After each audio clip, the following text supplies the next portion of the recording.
Hey guys, this week we are going back to those paint boards that we did for the Fusion paint and the paint couture, and we're checking out the differences and doing some tests on them to see how they've held up now that they've cured. We're also going to go in and explore the chalk paint, which I have for paint couture, as well as the milk paint that I have from Fusion. And I kind of wanted to explore the differences in those two types of paints because those are often used for distressing. And I wanted to show you guys what the difference was and how they kind of did as far as what they do. They do different things. So we want to explore that. If you guys are liking the content that we're providing on this channel, please like and subscribe. And next week, you guys are going to get to see our lake houses because we'll be in Tennessee. So I wanted to show you some of the projects we've done there. It kind of goes hand in hand with the channel because it's also creating home decor, that kind of thing. You'll get to see some of my Christmas stuff for the season. I go back, I decorate for Christmas, totally random because nobody asked for it. It's just something I like to do, something I enjoy because I love Christmas decorating.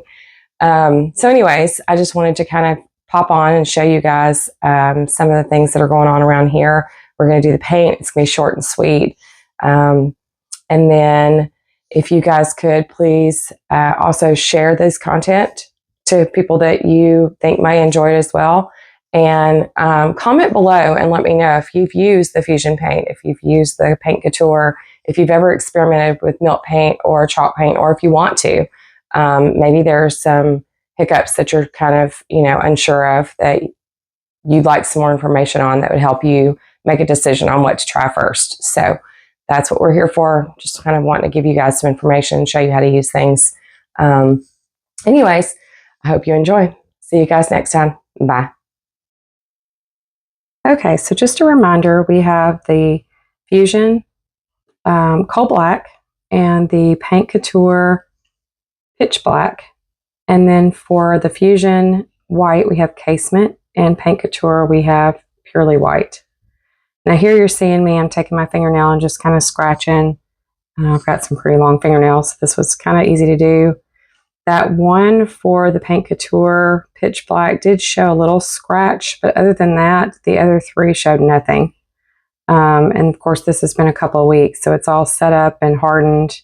Then I wanted to take one of those wire pet brushes and just kind of rub it across to see if I could get any chunks or issues. Of course, the wire leaves a mark or leaves a color, so it doesn't look, it looks like something's happening, but it's not. It's just a scuff from the metal. All four held up really well to that one. So then I wanted to do a sanding test, and this is just like a 220 grit Fusion sanding pad that I've got in my kit. And I wanted to scrub and see if anything chipped off. Really nothing happened. And you can kind of see on the pad where a little bit of the color comes off, but it's not chipping the paint away. This paint is really holding up well. All four of them did, honestly. Again, with the black for each of those. Sand, and nothing's really happening. Sand on this one, nothing's really happening. And that kind of gives you some ideas of, basic scratch and wear and tear. The other thing I wanted to check was to see how well they held up to like a wet clean. You're going to see that here in just a second. You can see there's nothing really going on with either of those. That one is just that one little spot my nail was able to catch. And honestly, I think it was something wrong with the board from beneath. So I think if you were painting this on a flat, solid surface, it wouldn't do that.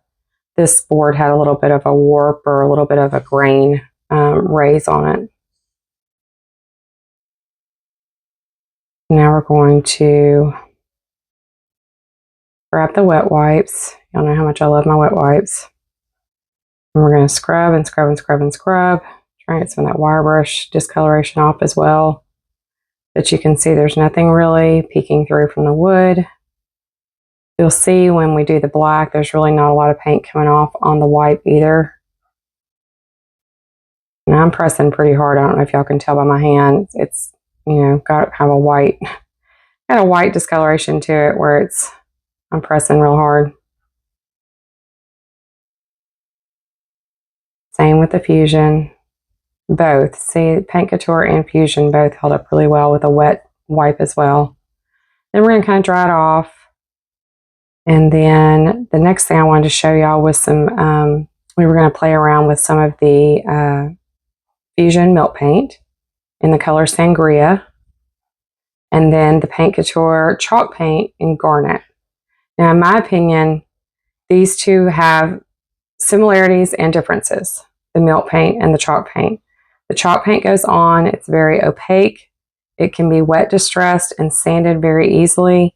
But when you wet distress and sand it, it like wipes away versus chipping off, or you'll see in a minute with the chalk paint or with the milk paint that it like really wipes away. The chalk paint, it just kind of comes off a little bit. It also, when it dries, it has kind of a hazy matte finish to it. I don't know. I really like the color of the chalk paints. They go on one way. They always dry different, which is very unique but pretty at the same time. You'll notice here, I just wanted to kind of show y'all what it looked like over a white and a dark paint, or a light and a dark paint. So I thought, well, we'll just do a little bit of the garnet on each of the paint samples. I also wanted to see how these held up with the other paint beneath it, as far as like when we go to distress here in a few minutes, what that white and black did underneath it as well. So this is just me painting on the garnet. And I will tell you, with almost every one of these paints, I would say safely say every one of these paints, I don't particularly care for a one coat on anything. I think that everything that you paint with these, you're probably going to need 2 coats, if not more. The lighter coats or the lighter colors sometimes take a couple of coats. Red, honestly, is a difficult color to paint. And just for like a painter's tip or secret, if you're painting a wall, if you're painting a canvas, and you're wanting like a true red, then go with a very neutral gray first for a primer. Gray primer actually works amazing underneath red paint, and it actually brings out the true color of the red without having to do, a zillion coats. This is that Sangria. I did a very small, I think it was like a teaspoon and a teaspoon of water, because I was like, all I'm doing is just putting on a coat on each of these little boards. And this paint, you see how very little is in there. We're going to get 2 coats out of that on all 4 of these display boards, just to kind of give us a tester to look over. I kind of cleaned off what I could on that thing because I was trying to salvage all of it since I didn't make much.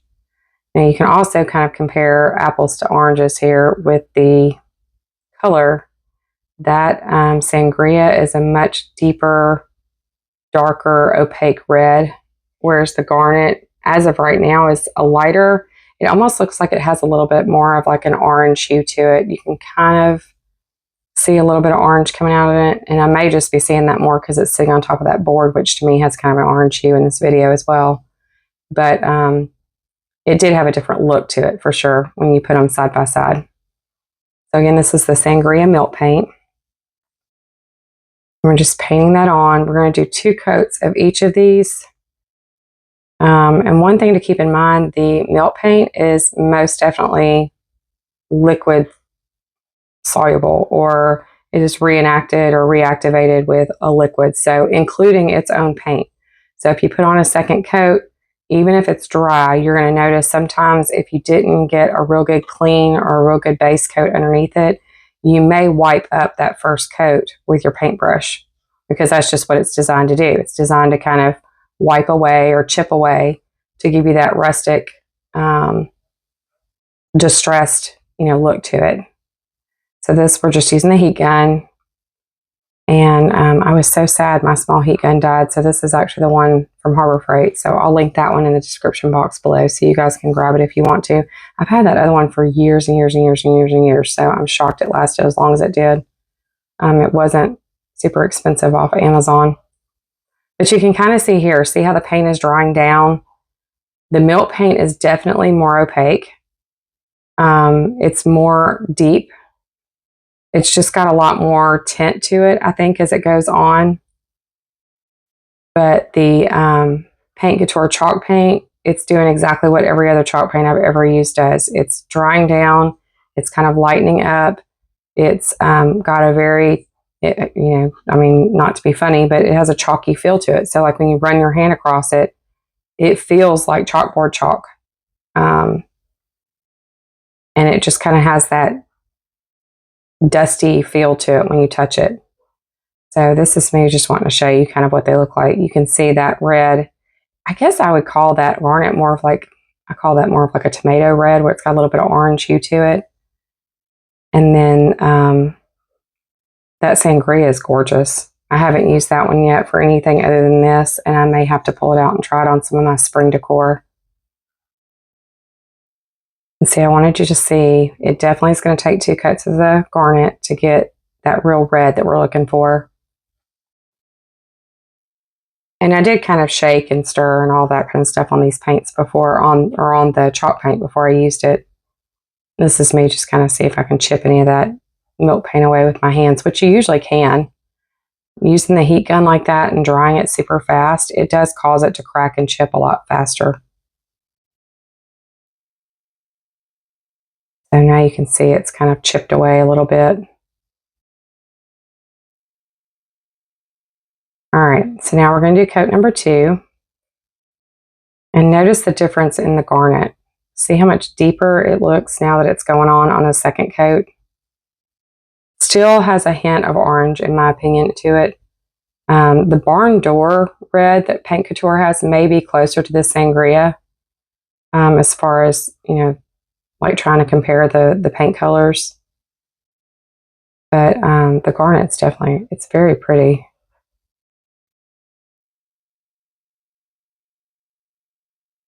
Now the chalk paint somewhat reactivates with the liquid when you're painting it, repainting it a second time, as I'm doing here. It doesn't tend to lift as much, and that's been true with pretty much every chalk paint I've ever used. As long as you've got a good, you know, base for all of this to go on, whether it's raw wood or a primer or paint or whatever you're doing, as long as you've done a really good job of making sure that that surface is clean and ready for paint, the chalk paint looks really nice after a second coat, in my opinion. And again, that goes for most every chalk paint I've ever used. I've tried Waverly. I've tried what is the one from that you can get at Hobby Lobby? I can't remember now what it is. Oh, sorry guys. It's late at night. I'm getting tired. Okay, so that's what it looks like after 2 coats of the garnet. And you can see, I mean, it absolutely, what I mentioned before is true. It's very opaque now, very red. It's very deep. The true color of what I looked, you know, what I was expecting when I looked at the jar is more what you're seeing now. It's a very dark, deep red with just a hint. Like I said, to me, it looks like there's a hint of orange. I could be wrong, but that's just kind of what I'm seeing. And that's coming from many years of sewing up clothes and trying to match fabrics, and now doing lots more painting projects. Okay, so I wanted to dry that down just so we don't mess it up. And then we're going to go back and do the second coat of the milk paint. Now with the milk paint, you have to be careful because, like I said, if it's not dried all the way, if you don't have a good base, that milk paint will lift right back off of there. It's designed to be reactivated with liquid, and that includes a second coat. So, you know, just don't overwork the paint. Don't brush it back and forth too many times. You really do just want to try and get it on there as a decent, I always try and do a thicker coat because honestly it crackles better. Now one perk to putting it on like this and having it kind of reactivate that first layer is if you want it to crack more, it's not going to prohibit it from doing that by adding a second coat. It's not like you're putting the second coat on and now you're not going to see the black or the white. Putting that second coat on re-wets the first coat, and it gives you the opportunity to heat it really quick with this heat gun as I'm doing here. And you can definitely, like most definitely, see more cracking and more white and more black. So it's not just going to crack the red paint over the red paint. It's going to crack down to the original color. So you're going to get a lot of texture and a lot of, just a lot of cool distressed look going on with this one. I love the milk paints. I'm still new to milk paint, and I absolutely, every time I use it, I love the way it turns out. And I'm sure y'all can tell by my voice, I'm from the South. We do a lot of milk paint in the South. Yes, I live in Phoenix now, but this is my roots. This is what I'm used to, is seeing old milk paint furniture when I would go to thrift stores, and still when I go home to visit the lake houses. I have a couple of thrift stores I really love to hit up. My parents drive out usually at least once a year, sometimes a couple more. And they can bring back larger items if I find something I really like. This year they'll be driving back twice, once for my daughter's graduation and once for my son's wedding. So super excited. Now you can actually see, even at a distance, on that white paint couture, do you see that chipping? I mean, it chipped so pretty right there. The chipping and the cracking, I love it. So here again, I'm just using my hand, trying to see what I can get to kind of flake off. Because sometimes it'll flake off in like a big chunk and it looks amazing. It looks super vintage and super antique. And now I just want to go back and show y'all kind of some different distressing techniques. This is a very rough sanding pad. I wanted to like really see if I could knock anything off of either of these types of paints. You can see the chalk paint, like it definitely does distress. It kind of lightens it up in some places, but it doesn't chip and crackle like the milk paint does. So you can see there what a difference that does. And this is where I was like, oh, I meant to dry wipe it so I could show y'all what it looks like with just a dry dusting, but I was like, okay, we'll just go into the wet distress as well. So now we're going to kind of show you, you know, when you wipe over that milk paint, if you notice, it's disappearing in some places. Like that's what it's designed to do. It's supposed to chip back and wear away so that you can get some really cool looks. And yes, I went a little heavy-handed on the Fusion section because I was trying to see if it would completely wipe back off, and it will. So you do have to, you know, definitely get in there and wipe at it because you want that effect. But be mindful of what you're wiping, you know, how hard you're wiping and where, that kind of thing, because the paint is going to come off when you're using milk paint. But again, that's what it's designed to do. It's going to do that whether you're using Fusion milk paint, whether you're using, what is it, Miss Mustard Seed, I think is another one. There's a couple of others. I personally am extremely thrilled with the paint choices from Fusion and also the performance of the product, but the cost is pretty reasonable in my opinion for their milk paint compared to some of the others I've seen. So this just gives you an idea. See, you can really get some cool, I love the Paint Couture milk paint spot. Do you see how it's just kind of splotchy and blotchy? I love that. Love, love, love it. So here you go, up close, just kind of giving you a better look. There's the red. You can see how it's faded away. And wouldn't it be cool to layer multiple colors of paint and milk paint and pull back and get back to all of those different undertones and undercolors that you put on first? I mean, just the possibilities with this paint is amazing. Just the things you can do. Look at that. I love it. And you can see the chalk paint's definitely held up, even with a wet distress. Like it did lighten it in some places, but it is still definitely on there compared to the paint. So this just gives you kind of, you know, a comparison when you're looking at doing milk paint versus chalk paint, which product you may want to reach for when you're getting ready to do some of these projects you're going to work on. But anyways, that's kind of, oh, am I going to sand again? Maybe not. You guys, I recorded this a while ago, so I'm trying to go back and watch too. I think that's pretty much it. And you notice too, you can kind of, you see how the stain is like gotten on the wood, or the paint has gotten on the wood. You could use that paint as a stain as well, because you can kind of see how it's turned that paint or that wood, you know, red. So as a wash or a stain, it would be amazing as well. And you cover these things up with wax and oh my goodness, they would be awesome. Bye guys.